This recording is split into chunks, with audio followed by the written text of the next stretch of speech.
longtemps le théâtre d'événements tragiques. Plus de 200 000 réfugiés venant des zones frontalières avaient quitté leur village pour gagner les régions voisines de la Tunisie et du Maroc.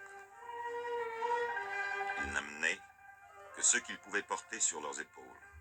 Depuis lors, pour survivre, ils n'ont pu compter que sur la charité et la générosité de leurs frères humains.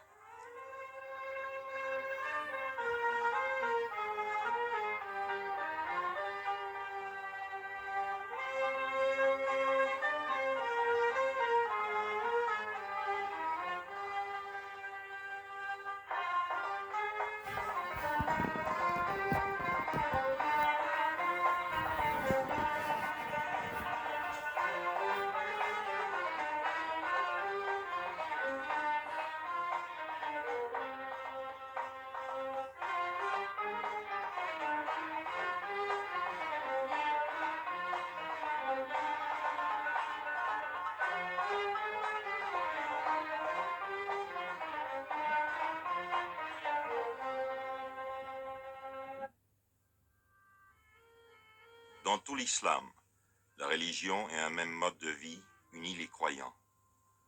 Pour le peuple musulman, une parole du prophète exprime le sentiment de leur solidarité. L'homme est à l'homme comme la pierre est à la pierre qui donne à l'autre et reçoit de l'autre la force qui fait la solidité de l'édifice. Lorsque venant d'Algérie les réfugiés arrivèrent, ils n'eurent rien à demander. La population locale partagea son pain avec eux.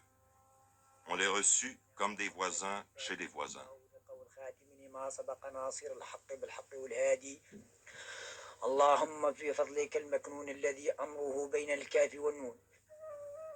Mais la terre ne pouvait nourrir tout le monde. Les moyens des gouvernements tunisiens et marocains s'épuisèrent bientôt, et c'est au Haut-Commissariat des Nations Unies que l'on fit appel. Sur sa requête, le Comité international de la Croix-Rouge apporta les premiers secours. Puis, la Ligue des sociétés de la Croix-Rouge et le Haut-Commissariat organisèrent une opération plus vaste.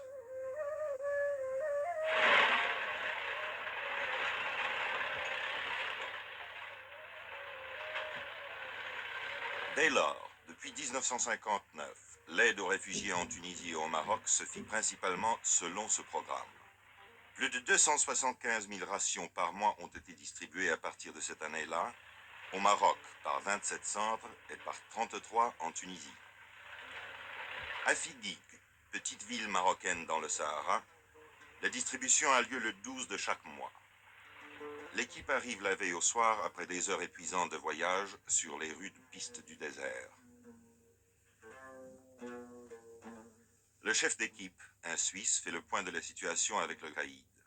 Une bonne partie des 4000 réfugiés qui touchent leur ration à Fidig vit dans le désert, certains même à 100 km de la ville.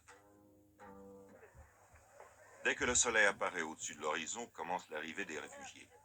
Ils veulent être là dès la première heure, comme s'ils avaient peur de manquer la distribution. Dans certains grands centres où la distribution dure 2 ou 3 jours, les gens font la queue pendant tout ce temps-là, mangeant et dormant en plein air. Quand l'équipe arrive au lieu de la distribution, elle s'entoure d'une clôture de barils vides.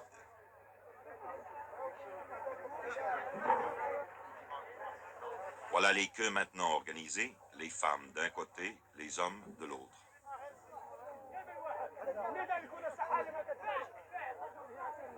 Ils observent très attentivement les préparatifs. Les rations sont-elles toutes les mêmes? Ne manquera-t-il rien?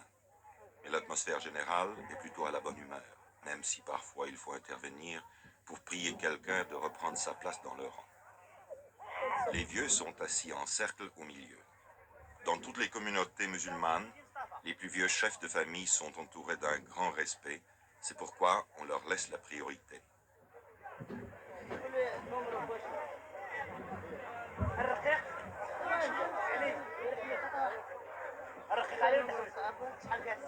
Mais les hommes ne seraient pas les hommes si même parmi les plus vieux, certains essayaient de passer avant les autres, comme ce vieil homme qui a tout l'air de vouloir se glisser au premier rang.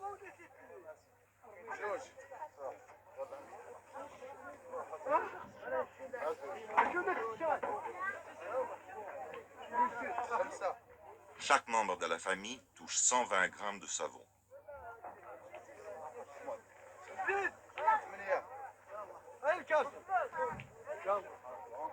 400 grammes de sucre,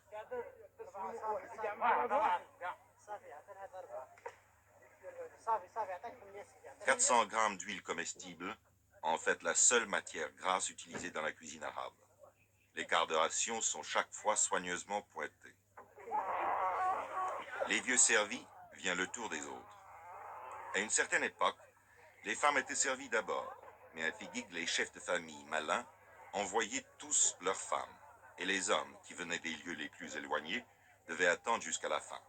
Aujourd'hui, 10 hommes passent après 10 femmes. Remarquez, les femmes sont toujours les clientes les plus difficiles. Une hésitation de la part d'un homme du Croissant Rouge suffit à leur délier la langue.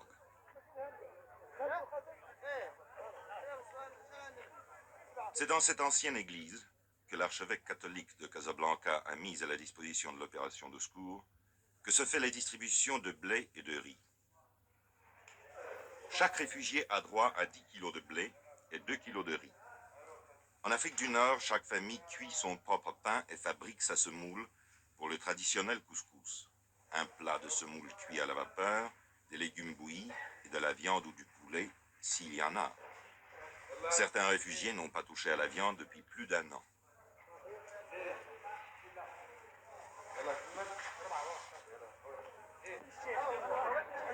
Autour de l'église, les enfants pauvres du pays viennent glaner les grains tombés.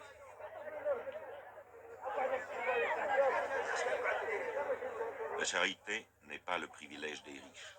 Les réfugiés aussi partagent avec les autres.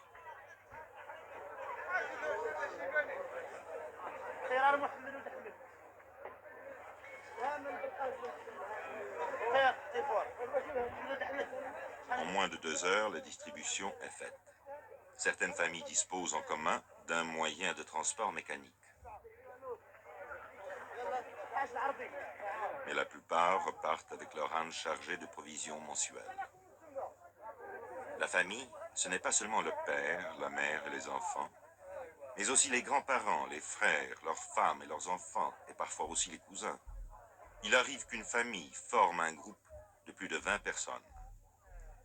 À travers les rues principales de Figuig, les caravanes repartent, formant une longue procession.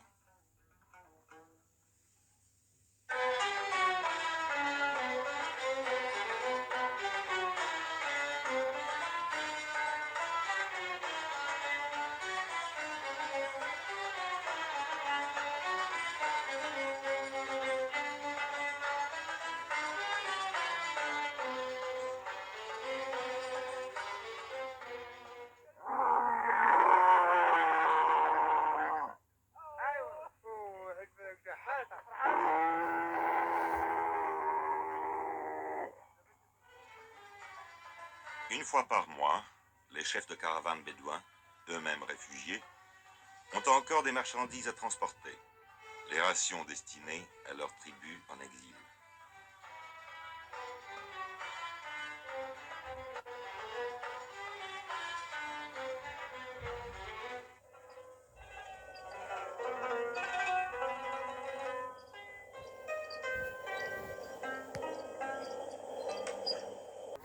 Quelques nomades sont arrivés avec le reste de leur troupeau.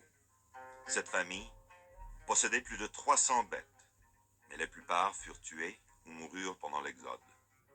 Voilà ce qu'il en reste. Une douzaine de chèvres et de moutons qui donnent un peu de lait et de laine, mais qui symbolisent aussi l'espoir de refaire un nouveau troupeau.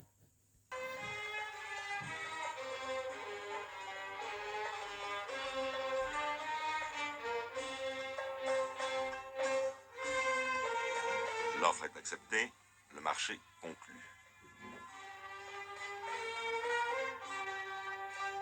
250 millimes pour une charge de bois, 2 nouveaux francs 50, à peine un demi-dollar. Le seul argent que cet homme ait eu entre les mains depuis 2 ans. Une aubaine. Maintenant, il peut ramener chez lui quelques épices et du thé. Mais la condition générale, pas d'argent, pas de travail, pas de terre, et l'angoisse en face d'un avenir incertain. Voilà ce qui rend l'exil lourd à tous les réfugiés, qu'ils soient en Europe, en Asie ou en Afrique. 1 يوليو 1962 يوم ابتهاج.